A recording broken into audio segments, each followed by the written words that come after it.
It's that time again, Thursday night late. We're going live one more time, coming at you from London. We have an amazing opportunity here as we come up in the late hours, last few minutes of the day. Today was some amazing news happened here in London regarding the Brexit versus Remain campaign. Now, I know that everyone in England is sick of hearing this, but not everyone who's going to be seeing this will actually be from England. So I just want to explain a little bit what that is. In England, there's a big question that was decided today, whether or not England was going to stay as part of the EU or it was going to leave. But the crazy thing about this campaign of Brexit and Remain is that what should have been something that everybody would have been very well. Hey, Jessica, Daniela, Hadassah, how are you? People should have been pretty well informed about this. But actually, so many people had no idea what they were voting on. But the crazy thing about it is that they were getting all of their information from the media. And almost unlike any political situation I've ever seen before, usually people are fighting different sides of an argument. One person will say this, one person will say that. If you're American, you'll remember, they had this beer commercial. The beer commercial said it was from Miller, and you had the whole stadium arguing. Some of you will remember this from American. Hey, y'all see Ellie, Natasha, Jeremy? You'd have half of the stadium going, great taste, and the other half would be going, less filling, and then arguing back and forth, and they were arguing different points. So much of political debate is different sides arguing different sides of the thing. But the amazing thing here is that both sides were arguing the same point for their argument. So in other words, if you remain, then there's going to be if we leave, then we'll have much less problems with immigration, and because we'll be able to control the borders. And the other people said, well, if we're at the table, we can kind of regulate the people coming in or leaving. They were using the same arguments, saying specifically the same points. And I've never seen on every single issue, it'll be better for the economy. No, this will be better for the economy. This will be better for human rights. And everybody was arguing the same point for their thing. Now, the reason why I'm bringing this up has nothing really to do with Brexit or Remain. Everybody in this country is, I think, sick, and we're waiting just to see with bated breath what's going to happen. To me, the point is actually something much different, and that is something which is a big problem today in society. The parasha discusses this idea of Baha'alotcha. When you light the menorah in the temple, you have to hold the candle there long enough for the flame to rise by itself. And in that, we learn a tremendous idea vis-a-vis raising children or students or the people that you influence, that the flame needs to be stood there by itself. The person needs to be able to stand on their own 2 feet. If they can't make their own decisions for themselves, other people are deciding for them, then they're not capable of standing by themselves. How many people do you know, even if they have a rabbi, that they completely rely on their rabbi or on their guidance counselor or on their careers advisor or on so many different other areas? And you have people who are incapable of what we call standing on their own 2 feet. So when you're sitting at a debate like this and all you have is media racking your ear this way, or Hillary, or Donald Trump, you're not capable of making a decision for yourself. That's a very dangerous place to be, because everybody presents the facts the way that they want them to seem.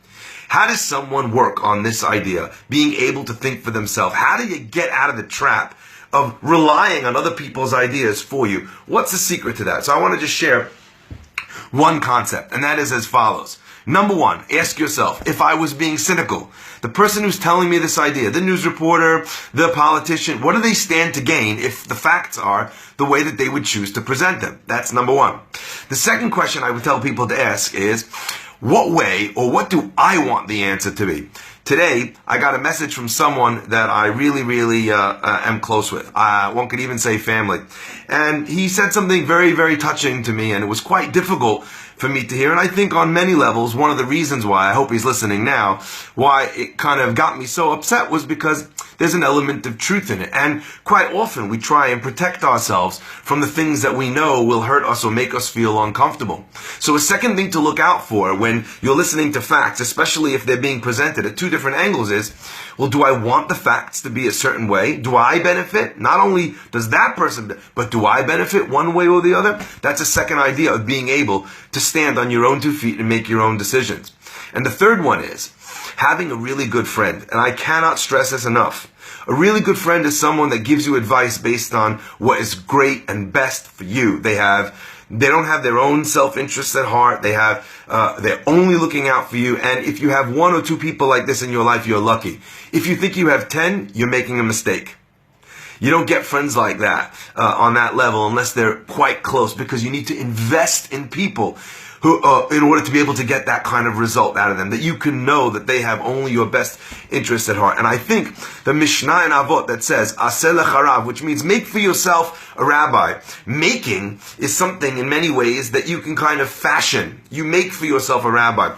But kinei lecha chaver, more than just making, you need to acquire a friend. You need to spend in order to have a friend. You need to invest in order to have a friend, because the rabbi is a, so to speak, static position where they're speaking, or a guidance counselor, or a teacher, or a professor, or a political pundit. They're standing where they are and they're preaching in a way, whether they're preaching in terminology or not, but they're speaking to you. A friend is someone that you need to get tucked in with. And in order to do that, you need to invest in them. So invest in your friends.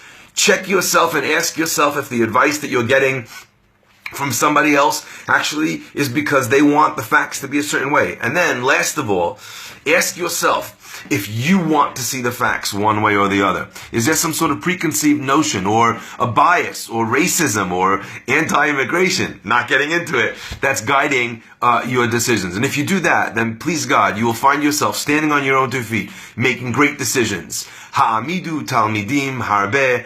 Stand up many students. That's the job of every single educator, to get them to stand on their own two feet. Allow people to be able to have their own flame to shine, and please God, you'll be able to make the most amazing moves for yourself in your relationships, in your political decisions, in your financial decisions.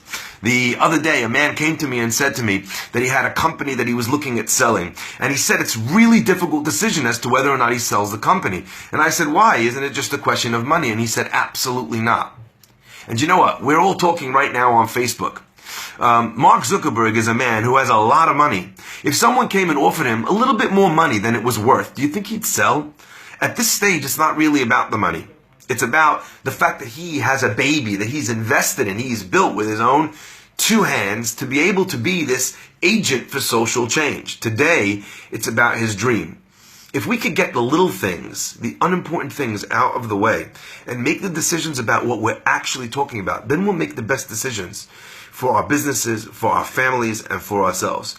Peace out. Have a great week. Maybe make some comments right down here. We could do a little bit of noise. Tell us about one great decision that you have made that was a little bit difficult to make, but one great decision that you've made that you're proud of. I don't know if the comments will work. I just figured it's a great way to get some discussion moving. Peeps, Shabbat Shalom.